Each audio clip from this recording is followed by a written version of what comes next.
Welcome friends. ये जो है वो एक प्रॉब्लम है जो कि साइक्लिक प्लेट लोड टेस्ट का प्रॉब्लम है।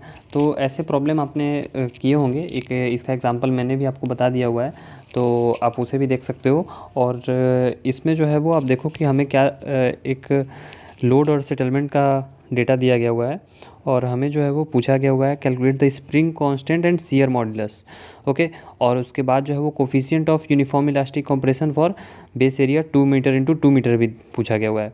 एक बात का ध्यान दें कि ये जो डेटा दिया गया हुआ है वो 300 mm इंटू 300 mm के लिए दिया गया हुआ है और ये हमें पूछा गया हुआ है बाद में जो है वो 2 मीटर इंटू 2 मीटर के लिए। तो सबसे पहले जो है वो आपको क्या करना होगा कि इस वाले डेटा से आपको लोड वर्सेस इलास्टिक सेटलमेंट निकालना होगा।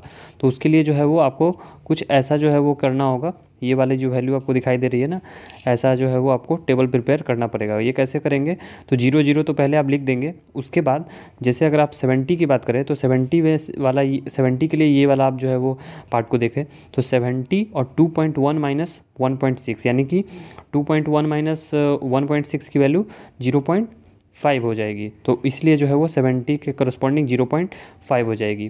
उसी तरह अगर आप 140 के करस्पॉन्डिंग देखोगे तो 140 के करस्पॉन्डिंग 3.9 माइनस 2.8, ओके, तो यानी कि 1.1 हो जाएगी। तो इसके लिए जो है वो ये वाली वैल्यू आ गई। इसी तरह जो है वो ये टेबल हमने प्रिपेयर कर लिया है और आपको जो है वो ऐसे पहले टेबल को प्रिपेयर कर लेना है और उसके बाद इसको प्लॉट कर देना है। वाई एक्सिस पे आपका लोड रहेगा और एक्स एक्सिस पे आपका इलास्टिक सेटलमेंट रहेगा। ओके, सो उसके बाद जो है वो आपको स्लोप निकालना है। वो जो आप कर्व बनाओगे, पॉइंट्स डालोगे, तो पॉइंट्स से जो है वो बेस्ट फिट आपको स्ट्रेट लाइन ड्रॉ करना है और फिर आपको जो है वो उसका स्लोप निकालना है। तो देखो जैसे ये मैंने किया है, ये हैंड से मैंने किया है, आप चाहे तो एक्सेल का भी यूज़ कर सकते हो। और देखो यहाँ पे जैसे कि वाई एक्सिस पे लोड हो गई, एक्स एक्सिस पे सेटलमेंट हो गई और बेस्ट 0 0 यहाँ पे ये सभी पॉइंट्स आपको दिखाई दे रहे होंगे।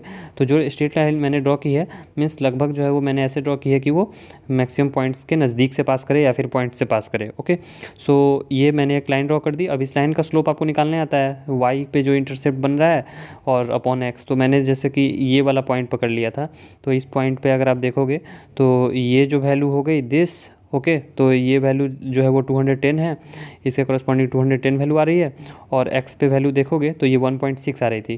तो 210 अपॉन 1.6, अब यूनिट कन्वर्जन के लिए जो है वो मैंने 10⁻³ से मल्टीप्लाई किया है डिनोमिनेटर में। ओके, सो यूनिट कन्वर्जन का आपको ध्यान रखना है। ओके, आई होप कि मैंने जो है वो कैलकुलेशन सारी सही की है। कुछ भी हो गलत तो आप एक बार उसे ध्यान से खुद से कर लेना, लेकिन आप कॉन्सेप्ट को समझ लो कि प्रॉब्लम कैसे सॉल्व हो रही है। ओके, सो स्लोप का आपको यूनिट भी पता होना चाहिए कि आप जो कर रहे हो। जैसे यहाँ किलो न्यूटन पर मीटर स्क्वायर और यहाँ mm है, तो mm को कन्वर्ट करने के लिए हमने डिनोमिनेटर में 10⁻³ से डिवाइड किया था। ओके, सो ये यूनिट आ गई किलो न्यूटन पर मीटर क्यूब। ओके, अब हमारा जो है वो टारगेट क्या था कि स्प्रिंग कांस्टेंट निकालने का। ओके, तो एक जो है वो फार्मूला आपको पता होगा, बार्केंस फार्मूला कहते हैं ना। ओके, बार्केंस फार्मूला, तो उसमें जो है वो हम लोग जो है वो उसमें क्या यूज़ करते हैं कि के हम लोग जो है वो यहाँ पे W = ओमेगा =√K/m होती है ना, तो K के जगह पे हम लोग Cu/A यूज़ करते हैं। ओके, यानी स्प्रिंग कांस्टेंट क्या होता है Cu/A।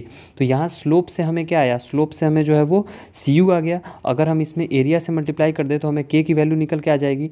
तो बस वही मैंने किया है कि स्लोप निकल के यहाँ पे आ गई थी, उसमें जो है वो मैंने एरिया से मल्टीप्लाई कर दिया तो K की वैल्यू निकल के आ गई। ओके, अब इसके बाद जो है वो अगर आप देखोगे प्रॉब्लम में, तो प्रॉब्लम में जो है वो फर्स्ट पार्ट तो स्प्रिंग कांस्टेंट पूछा गया हुआ है, फिर शियर मॉडुलस पूछा गया हुआ है।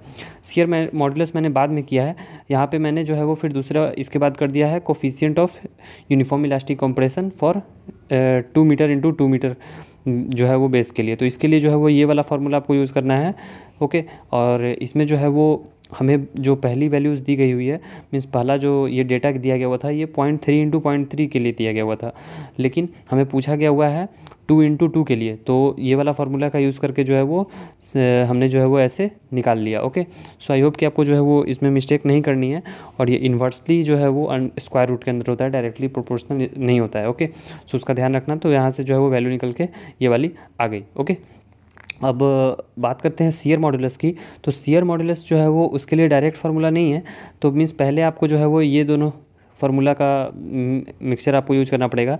अगर आपको CU निकल गया तो यही इस वाले फार्मूला से आप E निकालेंगे, और फिर E निकलने के बाद जो है वो आप E को जो है वो इस फार्मूला में पुट कर देंगे, तो फिर आपका शियर मॉडुलस आ जाएगा। ओके, सो एप्सिलॉन की वैल्यू तो हमें प्रॉब्लम में दी गई हुई थी यहाँ पे, इसलिए जो है वो कोई प्रॉब्लम नहीं है, लेकिन हमें जो है वो E की वैल्यू डायरेक्ट नहीं दी गई हुई है। तो यहाँ इसलिए हमने क्या किया कि पहले E का वैल्यू निकाला और उसके बाद जो है वो G कैलकुलेट किया। ओके, तो फार्मूलाज आपको याद रहने चाहिए, वरना जो है वो एग्ज़ाम में आप इन सब के प्रॉब्लम नहीं कर पाओगे। तो एग्ज़ाम में आप जाने से पहले ये सभी फार्मूलाज अच्छे से याद कर लें, क्योंकि इन सभी का एप्लीकेशन ही आपको होने वाला है। ओके, और एक बात और कि इसमें जो है वो, जैसे इस प्रॉब्लम में तो नहीं पूछा गया था, लेकिन हो सकता है कि आपसे C टाउ, C फाई या C साई इन सभी की वैल्यूज़ भी पूछ ली जाए। तो ये जो है वो रेड बॉक्स के अंदर जो आपको दिखाई दे रहा है रिलेशन, ये सब भी आप याद कर लें।